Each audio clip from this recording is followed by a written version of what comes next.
Morning guys, June 20, 2025. Ito pala yung official na first day of summer. Pero ang temperature nasa 19. Sa Saturday and Sunday, yun yung ang init. Hindi kami lalabas. Monday and Tuesday parang feels like parang 40, parang Pilipinas. Ay, yo. Parang nagdadalawang isip ako pumasok, guys.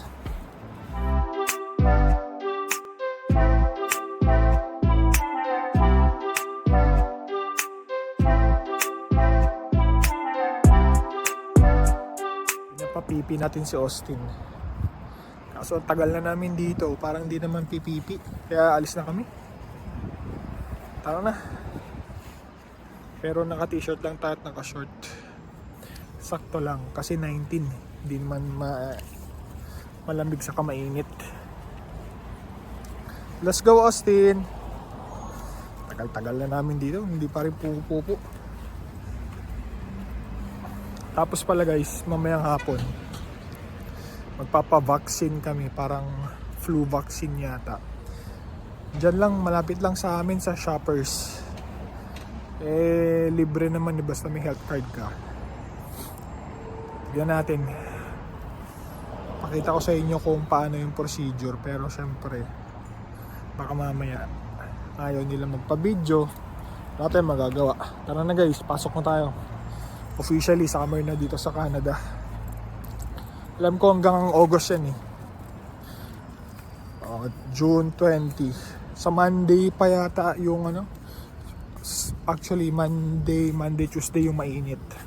So dadalawang isip ako kung papasok ako kasi syempre sayang yung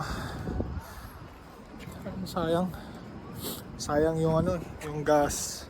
Tapos sobrang init. Kaya pinag-iisipan ko pa kung papasok tayo.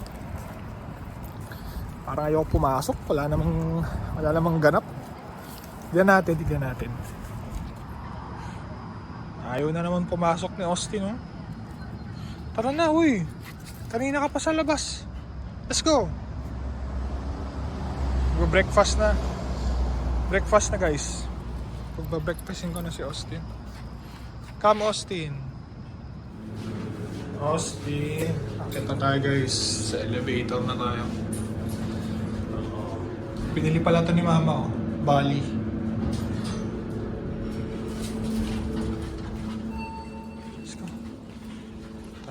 Gusto niya ako.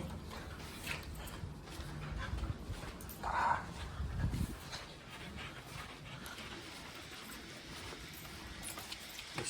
Lagi niyang ginugulo to itong unit na to. Ang unit niya. Tara. Ayan na.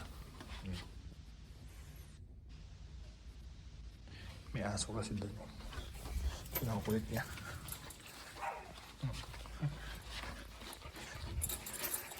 Let's go.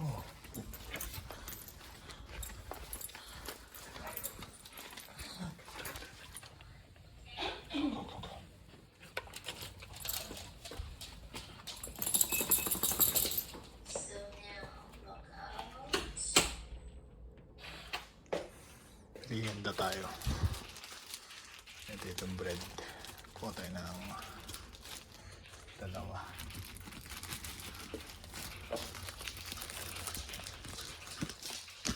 Buksan. Dalawang bread lang guys.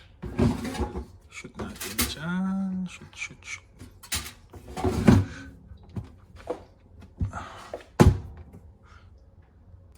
Okay, saksak. Set natin ng 400. Pero mga 4 minutes lang. Yan. Hintayin natin. Tapos na. Kunin natin. Diyan. Toast na toast. Kamayin ko na. Kaya naman. Tapos balik natin. Let's go. Kain na tayo. Meron tayong coffee. Tapos cheese whiz. Kuha tayo ng kutsara. Oh, kaya muna tayo ha. Breakfast. Lunch break na guys. So lunch break na Austin. Actually, lunch break pala namin. 1 o'clock na dito. Init. Temperature pala nasa 24. Austin, tara. Huwag ka dyan magpipi. Di pa kumakain si Leslie. 1:30 na. Busy nila. Pero half day lang sila ngayon. Siguro mga 2:30. Okay na. Tapos na siya mag-work. Tapos mga... Kasi may appointment tayo, di ba? Vaccine. Mga ano yun. Ang oras ba? 6. 5 minutes lang guys. Malapit lang dito. Sama daw namin si Austin. So magsasalitan kami. Austin ay! Na si Austin. Pipipi. Pupupo kaya to. Sana pupupo. Ay Austin! Huwag ka magulo. Pupupo. Pupupo. Dali. Dali ang init oh. Guys, andito tayo sa Shoppers. Papaturok tayo. Schedule na, dali mo ng health card mo, di ba? Sana ba yan? Dito sa may pharmacy. Tapos yung clinic na yan. Yan. So, pakita mo lang yung health card mo and then okay ka na. Tara. Hintayin natin guys.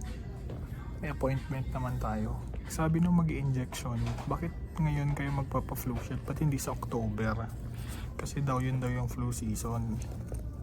Pero pwede naman daw ngayon. Kasi nga, parang October to March yung flu. So dapat dun daw magpaturok. Eh sabi ni Leslie, ngayon na kasi dito na kami. Nagpa-appointment nga kami. Wala naman kami babayaran. So prepare niya na. Pwede naman ngayon. More than 1 year na kasi. Parang last June yung flu shot natin.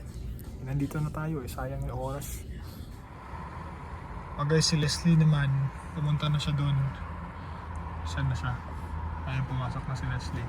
Siyempre, kasama namin ang bulilit. Yan. Ayaw ni Leslie iwan. Sabi ko, saglit lang. Tapos na ako magpa-vaccine. Saglit lang. Ang ganong kamay. Laking tao, pero ang ganong kamay niya. Guys, ang sabi niya pala, tinatanong niya kasi kung bakit kami nagpapavaccine, magta-travel daw ba kami ng palabas ng Canada or pupunta kami ng Australia or mga bansa na winter nila.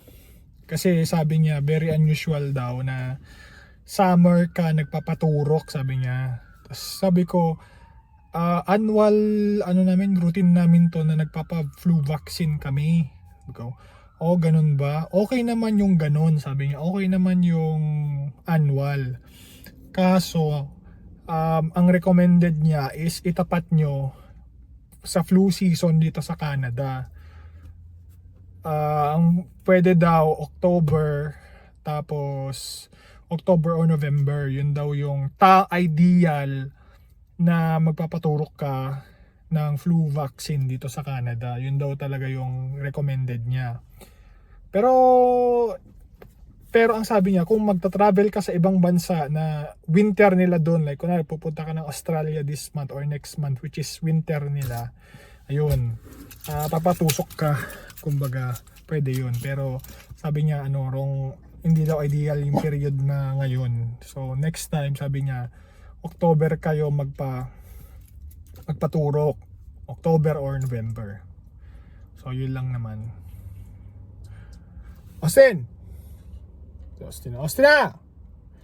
Hintay niya yung mami niya. Ayun na si Leslie. Tapos na. Tara na guys, uwi na tayo. Saan kaya niya pinaturo? Akala ko right. Ayun siya. Galing sa trabaho. Tara guys, uwi na tayo. Ay, naka-close pala. Ang tagal, 15 minutes. 9-10 minutes pa nga lang sabi ko. Okay, tara uwi na tayo.